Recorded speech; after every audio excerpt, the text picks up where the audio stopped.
Hello, this is Dr. Craig Marks, and please read my disclaimer, which I promise to leave for a longer period of time at the end of this video.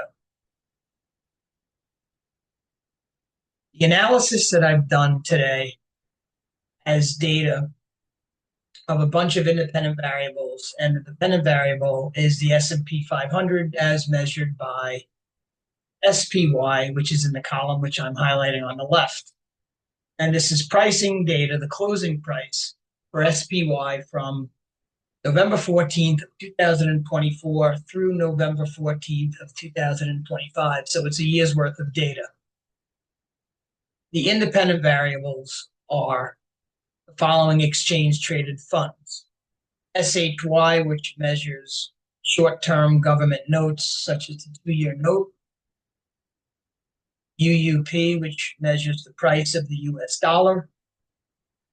USCI, which measures a basket of commodities, and it's, again, the closing price for a year's worth of data. FXY, which measures the Japanese yen. FXE, which measures the euro. FXF, which measures the Swiss franc. TLT, which measures the US long bond. GLD, which measures gold. GBF, which is a credit fund. IBIT, which measures Bitcoin. HYG, which is a high yield bond fund, or infamously called junk bonds, but anyway, it's a high yield fund, high yield bonds. USO, which measures oil, and VXX, which measures the VIX.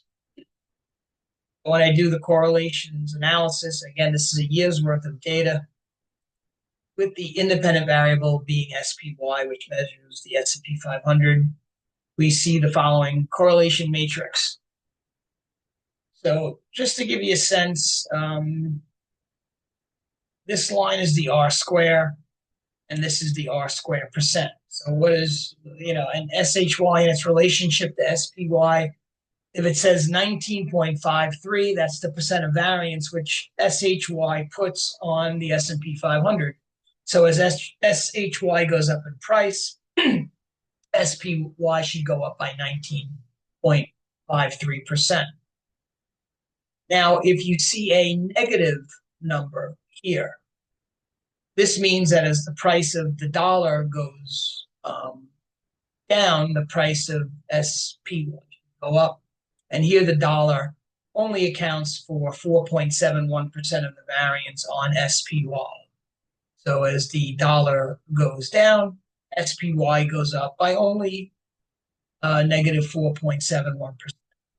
Now, the big surprise in this whole analysis is HYG, which is right here.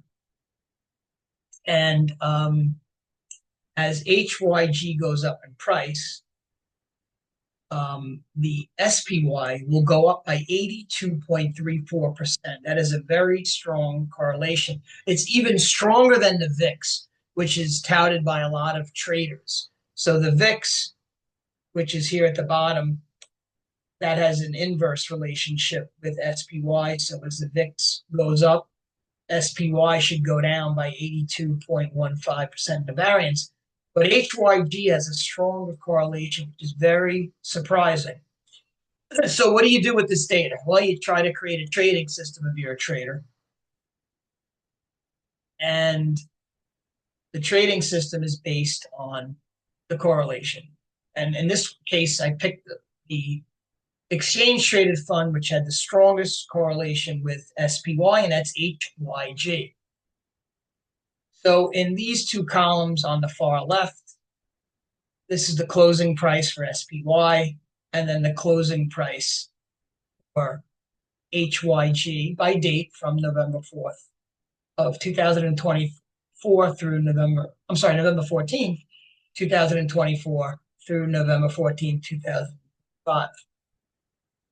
This column here has the percent return from the prior day of SPY. Okay. And I'll try to make this a little bit bigger so you can see. Okay. Let's lighten this column a little. So you'll see the formula would be the column A, which has SPY. So it's equals parentheses A3 minus A2, unparentheses, divided by A2 times 100. So you'll get the percent return of SPY from the prior day. I did the same thing with HYG, except if you notice in the formula line, I accounted it for the percent variance that HYG should put on SPY, which is 82.34%. In order to calculate that formula, you use it from the closing price column of HYG, and you get equals B3 minus B2 divided by B2 times 0.8234 times 100. So you'll get the percent variance, which HYG should have on SPY based on the correlations. Column F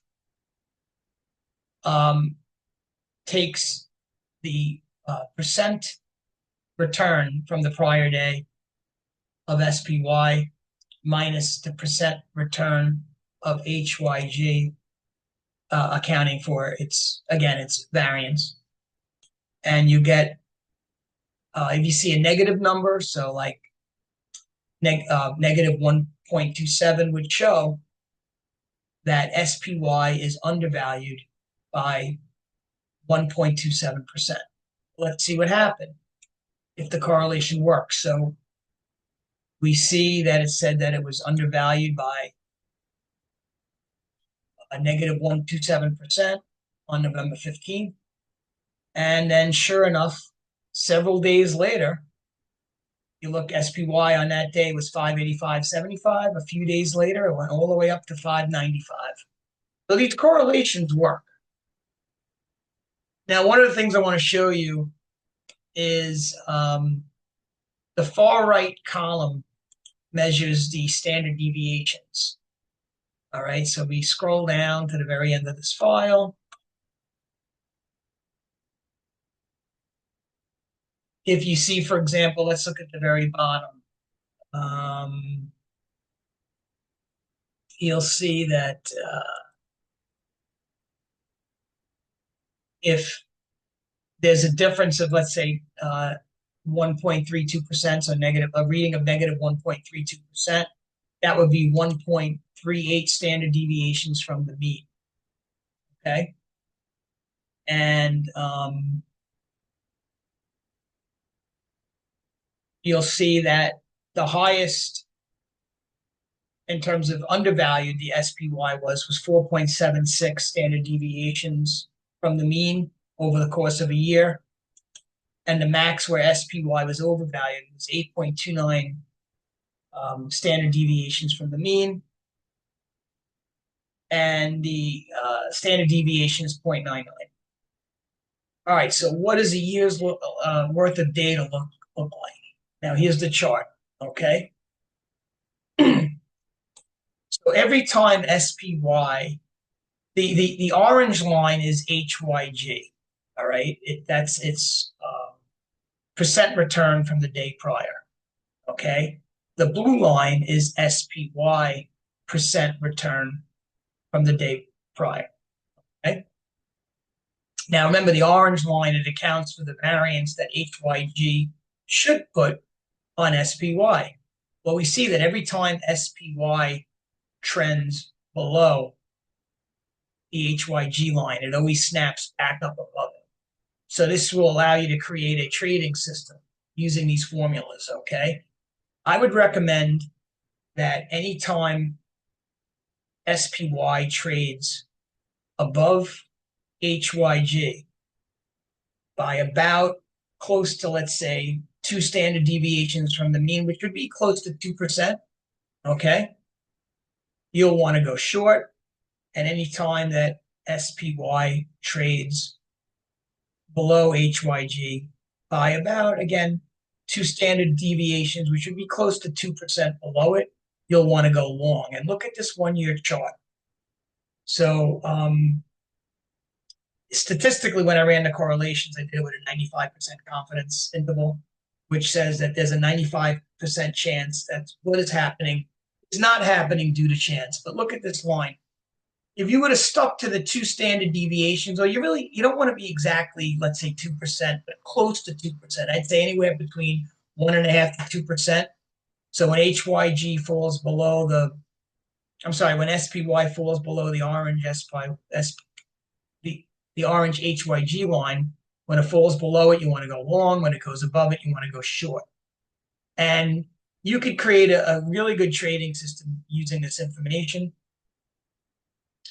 And you'll see how this pattern held over the course of a year. So HYG has a very strong correlation with SPY. HYG is not a stock. It is high yield. It's a high yield bond ETF, right?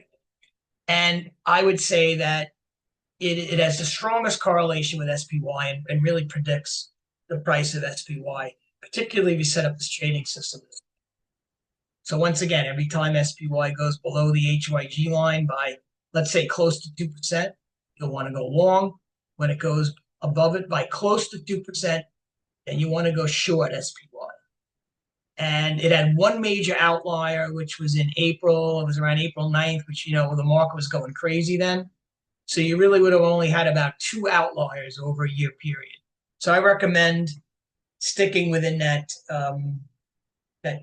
two standard deviations, or roughly 2%, and you'll have a pretty good trading system. But again, I want to say that correlations change over time. I'm using a year's worth of data. I update this data every week. I'm happy to share this data on the investment channel. Okay.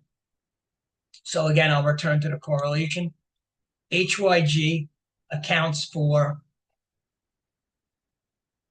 82.34% of the variance on SPY. So you want to program your trading system accordingly. And it's higher. It has a higher correlation than the VIX. And again, as the price of HYG goes up, SPY should go up by about 82.34%, which is a very, very strong correlation.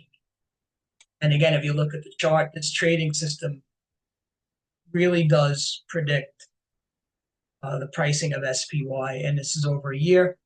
I update it every week with the next week pricing data, and I always go back a year, and I'll do it again in a week.